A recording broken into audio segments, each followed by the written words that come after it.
Hello, and welcome to Ticket Manager's All Access interview series, engaging leaders from across the sports marketing spectrum to identify and explore critical issues in the business of sports, entertainment, sponsorships, activation, ticketing, hospitality, and even more. I'm your host, Jim Andrews. Joining me on this episode to discuss sponsorship and sports marketing's place in brand storytelling, along with measuring ROI and the role of rights holders in that process, is Steve Nolan, Head of Marketing and Communications for Zurich, North America. Welcome, Steve, and thanks for joining us. Thanks for having me.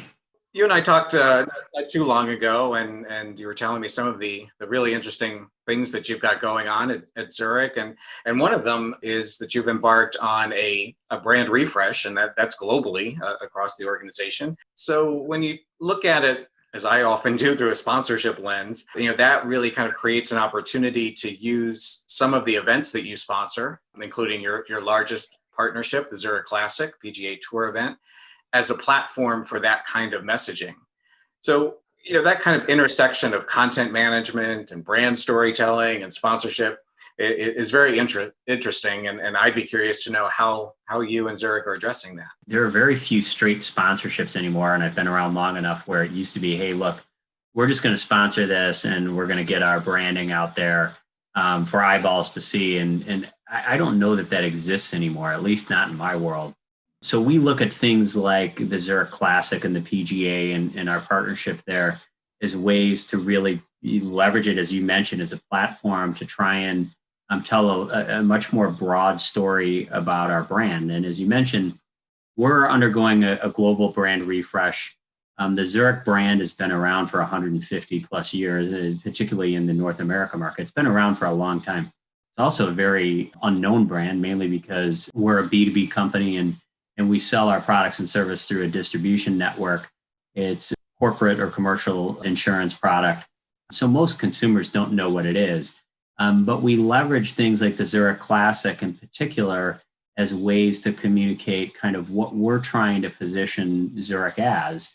And it's more about trying to figure out how we can kind of start elevating the purpose of Zurich, which under our new brand framework is creating a brighter future together. And that together can mean end customers, insureds, our brokers, our distributors, and anybody we do business with. But we are actively looking at the storytelling positioning in ways that we can be much more specific about how do we tell these stories. So we've built brand storytelling buckets, one of them being sustainability, one of them being people and culture, and one of them being the future of risk. So those brand storytelling topics become rallying points for us to tell the Zurich story. And we use things like the Zurich Classic to get really in depth on trying to communicate what Zurich is trying to offer under those kind of different umbrellas. What I mean by that is we may bring in speakers to the Zurich Classic. We may talk about products and services that are completely tied into the sustainability story topic. We certainly have a lot to talk about in the future of risk. I mean, look at the pandemic we're sitting in right now. So we will very deliberately talk about these things under those kind of brand storytelling umbrellas, not just in person at the event, but we'll use the digital assets that we have through the PGA and other assets that we have on that platform to kind of tell those stories. So, when you've correctly determined, kind of what the sponsorships are and what they're not, then that leads to saying, well, are we getting out of this what we need? Now we understand our objectives. And I know you're really tackling that question at Zurich and kind of refining and putting some discipline on how you measure return on investment from things like the Zurich Classic and trade shows and other types of events that you're involved in. Can you talk a little bit about that process and how you approach getting the information you need to determine how these things are performing for you? Yeah, for sure. It's a great question. I think so many marketers or communicators struggle with the idea of how do you get a return on investment from events or trade shows or any other types of in-person activations. They happen to be the most expensive way to reach small audiences. But they also are very impactful because there's no replication of that kind of one-to-one conversation, of those in-depth conversations. So for the insurance business, which is a very much a relationship business, we are heavily invested in events and trade shows because, building that one-to-one relationship with our customers is so critical to us advancing kind of the business in general. But we, like any other company, really have struggled to measure it effectively. And sometimes I think, particularly with large trade shows, they almost become a defensive mechanism for businesses. It's like, what happens if we leave this trade show? So we have been really analyzing this very deeply from a Zurich perspective to try and figure out, from the touch points we have at these events and trade shows, how do we build that into a larger engagement model with our customers, brokers, to look at holistically over time the events and the things that we've done to impact customers or engage them. What are the relatable business results that we can measure and outcomes out of that? And it's not very easy because, and you and I have talked about this a little bit in the past, is despite the fact that we have all the technologies in the world today to better measure things and look at things, a lot of companies really have a tough time really using those technologies in a way that is going to tie it back to business results.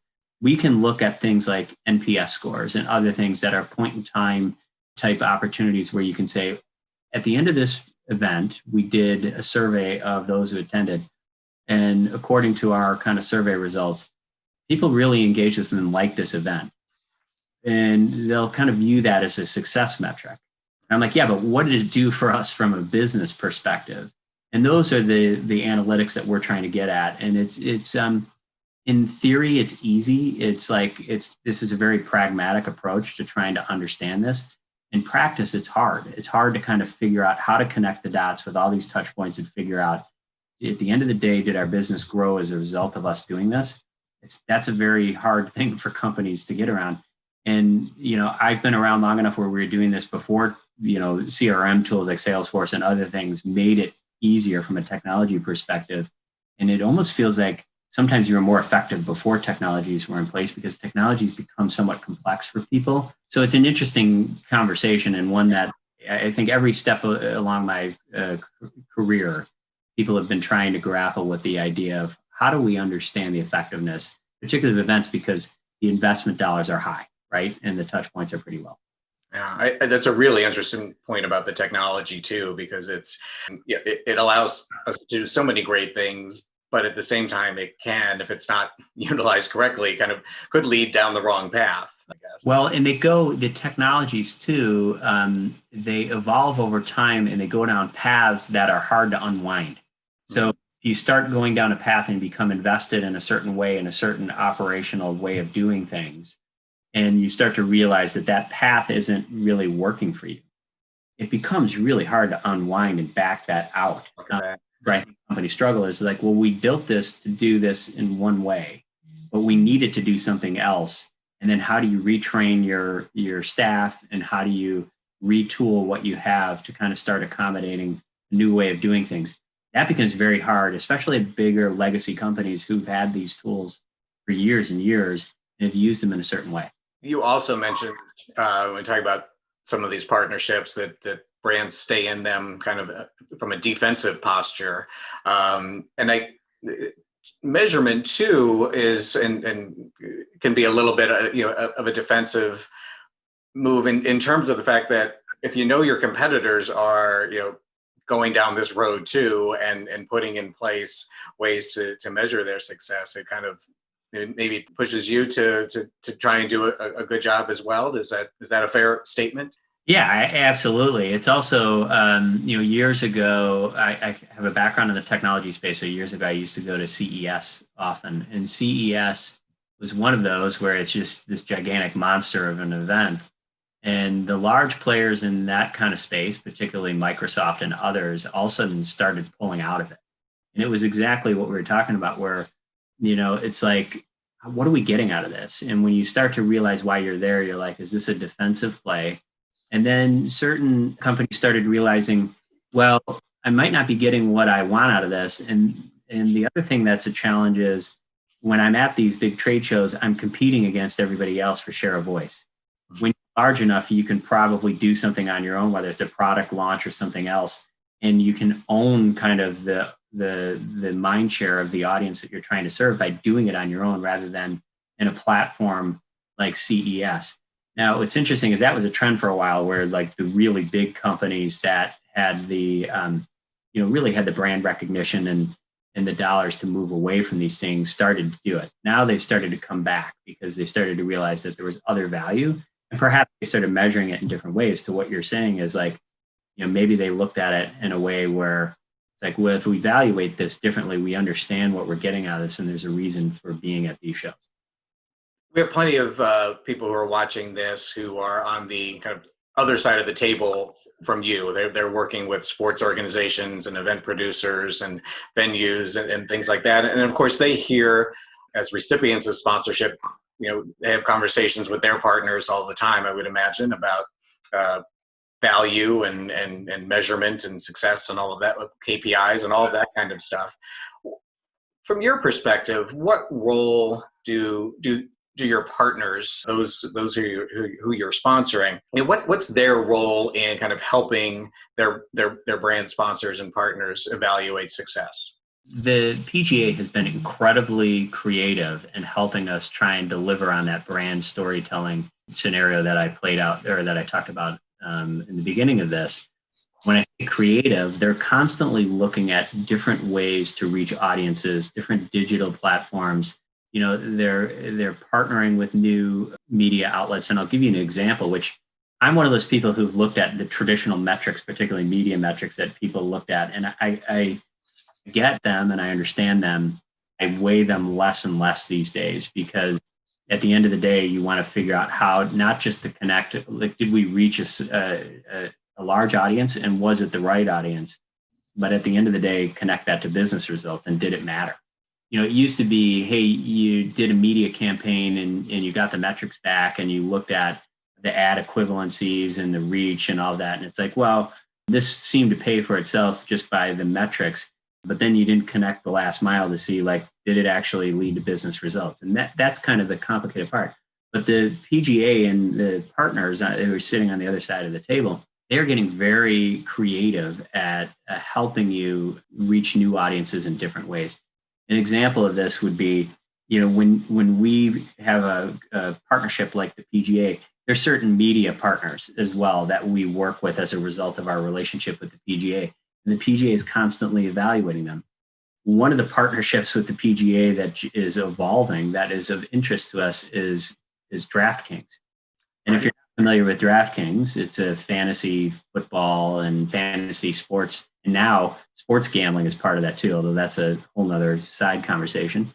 DraftKings approached us as part of their sponsorship with the PGA, where they said, we would love to work with you guys to create something that is specific to your audiences by way of the Zurich Classic. So what they meant by that is, okay, we have all these brokers and customers that we want to reach. How can we reach them in a fun way to follow the tournament, understand what we're doing, and build a platform that allows them to gamify their engagement with the Zurich Classic and Zurich? It wouldn't be of interest to us if it was just DraftKings because it's a consumer platform that reaches a wide audience. But when you're starting to be able to tailor make that offering to the audiences that matter to us in a much more deeper engagement than just seeing kind of a logo, those are interesting opportunities that they're really truly creative partners. I think the approach that you're taking sounds really, really well done, and nobody's found the silver bullet, right? And I don't know that the silver bullet exists where you're going to be able to flip a switch and say, yep, here's the magic answer to all of our questions around sponsorship. But one of the things is the steps that are being made to really kind of isolating the impact on, in your case, on individual customers versus just the corporations they work for. Can you talk a little bit about that? And again, I know you haven't necessarily solved that, but just about the challenge of getting closer to that kind of end goal. Yeah, I mean, the individual customer, and if you think about what I mentioned before, we're such a relationship business. So we have invested so much time and energy and trying to engage on a one-to-one or one-to-few, and events becomes part of that.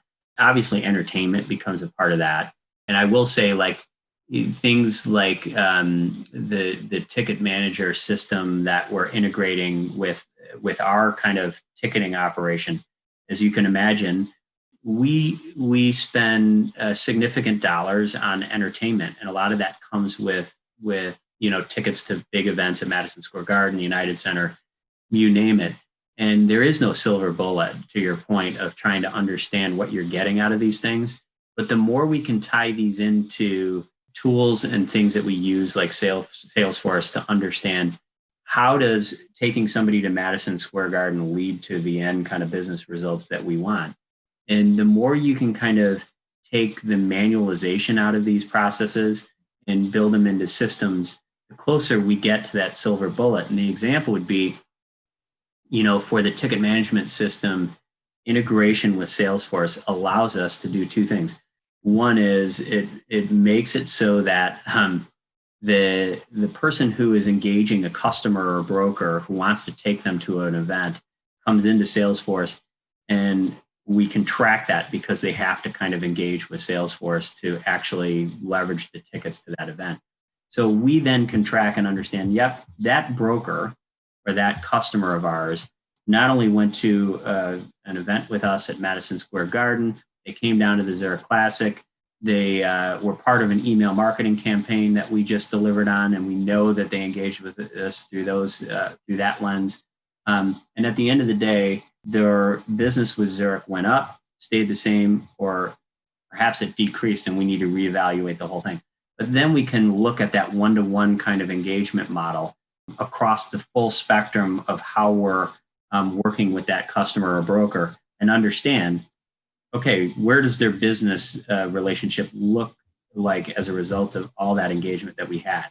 And the only way to get to that, as close to that silver bullet, is by figuring out how do you build these into the processes and systems that you use. And tickets are a big part of that too. And we certainly spend enough money on it from an expense perspective to make sure that we're understanding what we get out of it. Steve, you've been so generous with your time and sharing of information. I always appreciate folks in our business who are willing to do that. Help educate all of us. And again, just can't thank you enough for spending this time with us today. And look forward to keeping in touch and finding out how things are continuing to go for you at Zurich. Happy to chat, Jim. Thanks for having me. You're welcome. And on behalf of everyone at Ticket Manager, I'd like to thank everyone for watching and remind you to please join us again for the next episode in our All Access interview series.